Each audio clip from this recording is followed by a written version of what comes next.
Assalamualaikum warahmatullahi wabarakatuh. Alhamdulillahirrahmanirrahim. Wassalatu wassalamu ala rasulillah. Amma ba'du. Selamat siang. Perdana mencoba melakukan siaran langsung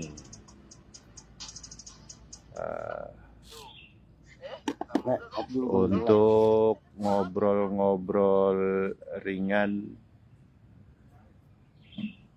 atau lebih tepatnya testimoni tentang ngopi, ngobrol perkara iman. Islam. Ya, ngobrol perkara iman atau Islam.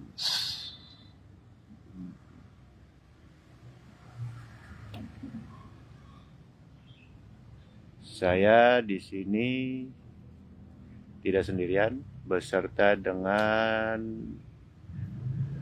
Pak Komar, dengan nama Facebooknya ya berteman dengan saya di Facebook. Cari aja namanya Komarudin Udinese. Bener ya? Komarudin Udinese. Iya, Udinese itu bukannya kota di Italia. Satu lagi Bang Muhammad Amin. Beliau nah panjangnya kayaknya Amin Rais kayaknya. Aku sih ditonton orang. Iya, ditonton orang, kenapa emang? Mantap. Ya live ini ditonton ya sama seluruh makhluk. Tak kasat mata juga pada nonton kayaknya nih. Kalau yang kasat mata kagak nafsu nonton, yang kasat mata pada nafsu ini nonton. Ngopi, ngobrol perkara iman. Ya mohon maaf apabila kami yang pertama ini karena perdana, jadi untuk persiapannya fasilitas seperti tripod atau apa ini hanya dipegang saja. Jadi Mama sih Gitu. Ya. Untuk kajian tema yang kita angkat apa ini? Berkaitan dengan rukun iman kah, rukun Islam kah, atau berkaitan dengan metodologi dalam beragama. Dan samping itu pula apakah ada bahasan-bahasan lain tergantung temanya. Gimana? Adapun tema saya belum kepikiran untuk judul ya. Tapi ya itu ngobrol perkara iman atau Islam ya, atau ihsan. Oke, begini dulu. Kita ngobrol perkara Islam dulu. Ya. Islam. Maaf ya pemirsa kalau agak-agak ini maklum. Arti bahasa adalah tunduk, ya kan? Tunduk dan pasrah, tak berserah diri. Islam itu adalah agama, dan agama berasal dari bahasa Sangkakerta ya, Sangkerta, yang artinya A adalah tidak, gama kacau. Jadi saya juga baru tahu pemirsa tuh. Jadi arti keseluruhan adalah agama itu adalah tidak kacau. Supaya tidak kacau. Berawal dari agama saya sendiri. Saya merasa Islam. Baru merasa Islam, Bapak Ibu, saudara sekalian. Nah, yang mana agama yang saya anut adalah agama keturunan orang tua. Mungkin saya lahir di dunia ini dilahirkan oleh sosok seorang ibu yang kebetulan beragama Islam. Otomatis saya pun anaknya juga mengikuti agama orang tua, itu agama Islam. Nah, dalam konteks beragama Islam, saya juga belum paham masalah rukun, syarat-syarat yang tepat dan benar. Saya hanya belajar lewat buku-buku atau kitab-kitab yang menyatakan bahwa keislaman seseorang itu harus ada rukun syarat dan metodologinya. Dan rukun syarat yang pertama adalah dalam beragama Islam adalah bersahadat. Nah, bersahadat yang pernah saya lakukan adalah berkata tanpa bersaksi. Nah, saya juga bingung tuh. Kebanyakan orang berpendapat pada seluruh manusia di dunia bahwa bersahadat itu adalah mengucap. Ya benar, saya juga pernah mengucap, dan mengucap saya juga tanpa ada yang disaksikan dan yang menyaksikan. Jadi secara ucapan yang pernah saya lakukan syahadat, ya paling tidak saya lakukan sholat dalam 5 waktu yang saya ucap saat saya rukun tahiyat, rukun sholat ya, tahiyat awal dan tahiyat akhir. Itu saja pengucapan saya dalam bersyahadat, tanpa saya saksikan itu dalam sholat. Dan syahadat yang lainnya saya pernah ucapkan juga di suatu pernikahan saya dan acara seremonial lain. Nah, syahadat secara perspektif akal saya, ya kan, ketika itu adalah bersaksi. Ya, cuman keburu saya sudah terpengaruh mungkin dogma dari orang tua, dari ustadz-ustadz yang saya dengar adalah bersyahadat cukup mengucapkan, sedangkan itu perintah ya, kata kerja ya, fi'il mudhari. Jadi sedang bersaksi.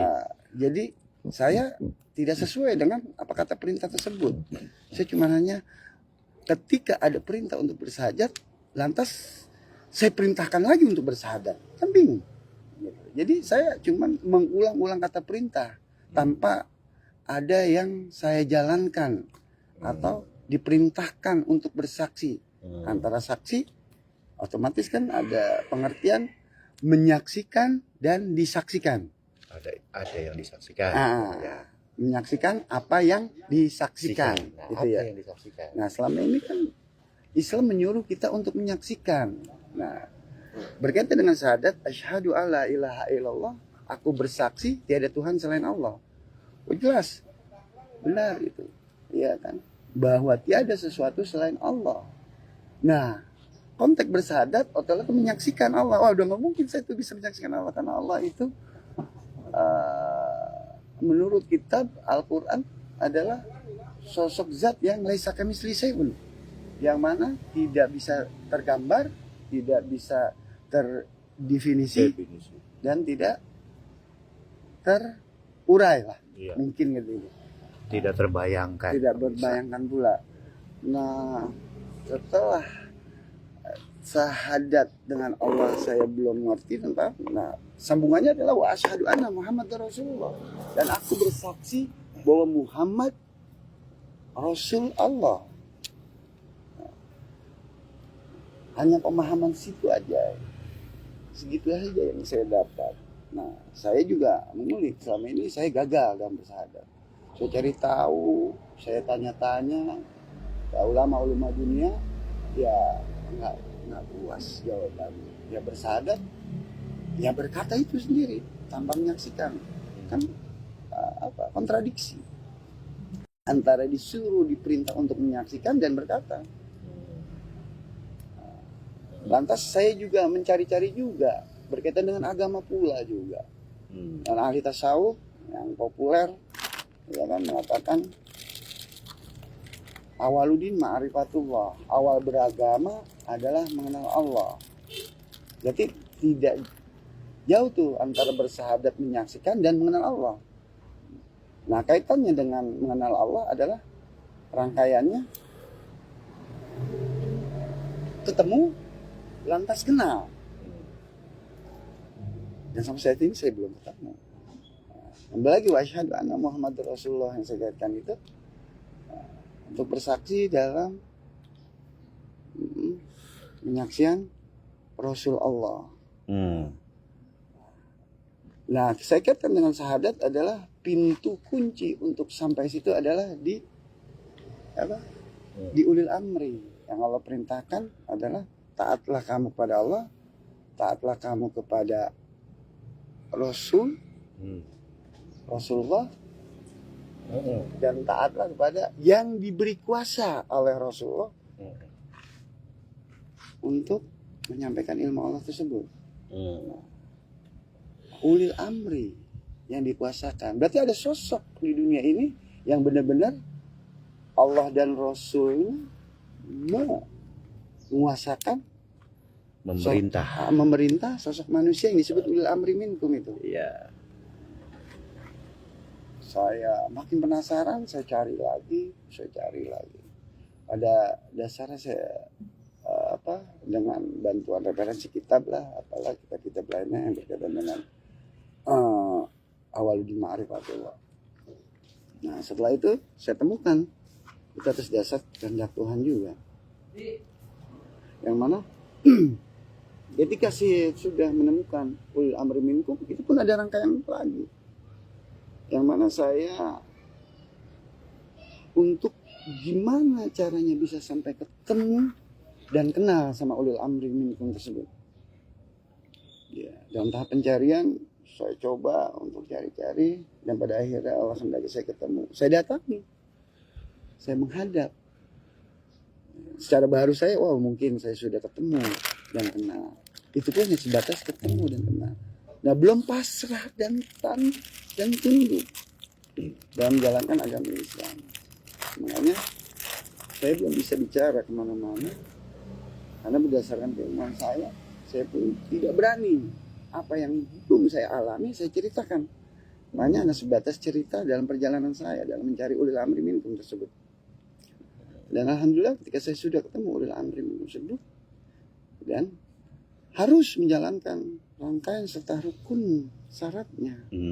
Terutama saya juga belum mengarah ke rukun syaratnya. Saya gimana caranya untuk bisa mengabdi, patuh dan taat terhadap ulil amri minkum itu. Karena memang ulil amri minkum itu adalah goalnya atau kuncinya yang bisa mengenalkan saya dalam bersyahadat yang sesungguhnya. Nah, saya nggak bicara kemana-mana dulu masalah iman, karena iman itu juga tinggi dan berat itu juga. Saya hanya cuman gimana caranya saya bisa berpasrah diri, tunduk dan taat kepada ulil amri minkum tersebut. Yang mana dulu juga pernah diriwayatkan di Al-Quran ketika ada seorang Baduy. Ya kan? Beliau orang Baduy itu sudah tunduk, pasrah, taat kepada Nabi Muhammad di kala itu dan selalu ikut atas kegiatan Nabi Muhammad dan gak pernah keluar dari rombongannya. Dan mereka sudah menyatakan bahwa dia sudah bersahadat. Ya. Dan benar-benar dihadapkan dengan Nabi Muhammad SAW. Dan masih menanyakan masalah keimanan. Dan iman itu belum masuk sama kalian. Berarti kan ada rangkaian lagi. Islam aja runutannya dan rangkaiannya luar biasa. Apalagi iman. Makanya saya belum bisa kemana-mana dulu. Hanya bisa bicara masalah Islam. Yang mana saya ini wajib dan harus dituntut untuk berbakti, mengabdi, dan taat. Samina wa ta'ala kepada Allah. Untuk selanjutnya nanti lewat beliau lah ya, keilmuan yang saya harus pelajari. Dan saya pun belum bisa bicara kemana-mana. Kembali lagi terbatasan secara empiris saya. Dan empiris saya hanya sebatas keislaman, belum sampai keimanan. Sampai lagi kodim yang lebih tinggi. Itu bukan ranah saya untuk membicarakan masalah kodim. Itu aja orang-orang yang sudah mendekati Rasul dan Allah. Kalau saya baru mendekat sama orang-orang yang berserta Allah. Ya mungkin Basit mau menambahkan secara lebih jelasnya masalah Islam itu. Ini belum iman ya, Bapak Ibu. Ya seperti itu para pemirsa, kawan-kawan sekalian dimanapun berada, apa yang dipaparkan itu adalah pengalaman pribadi. Saya pribadi pun mencoba menyesuaikan dengan literasi Literasi itu diantaranya dalil-dalil Al-Quran, hadis-hadis, ijma ya. Kalau runutan dari orang NU ya, itu yang pertama Quran, yang kedua hadis, yang ketiga ijma, yang keempat qiyas. Nah, seperti itu. Perjalanan tadi ternyata bersesuaian dengan banyak literasi yang saya tahu. Nah, seperti itu, saya bisa memastikan itu. Tapi memang sangat bertahap. Seperti itu, pemirsa. Alhamdulillah, saya pun kurang lebih sama dengan apa yang dialami oleh Bang Komar. Jadi tidak ada pemaparan dari saya. Kurang lebihnya saya mohon maaf. Sampai di sini dulu karena ini perdana keterbatasan dari persiapannya. Ya hitung-hitung menyapa pada teman-teman sekalian atau saudara-saudara atau saudara-saudari sekalian dimanapun berada. Cukup sekian, mohon maaf atas segala kekurangan. Kami undur diri bertiga. Assalamualaikum warahmatullahi wabarakatuh.